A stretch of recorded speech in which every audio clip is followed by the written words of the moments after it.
dati isang miyembro nga itong si Megan sa Nixie.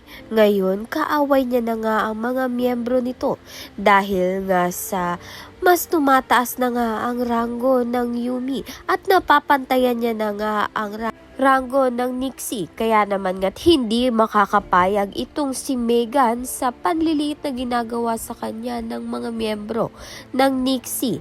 Ginawa pa nga nilang ipatid nga itong si Jenny sa entablado nang sa gayon nga hindi nga ito magaling kumanta.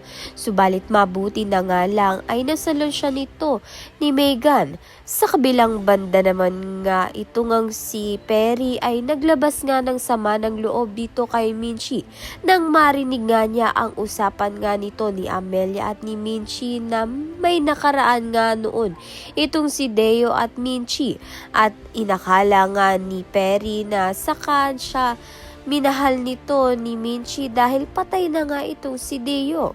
Sa kabilang banda naman nga maririnig nga kaya ni Dara ang usapan nga nito ni Minchi at ni Charis kung saan sasabihin na nga kaya ni Minchi ang katotohanan na ang ama nga ni Jenny ay si Deo ang dating kinakasama nga nito ni Dara.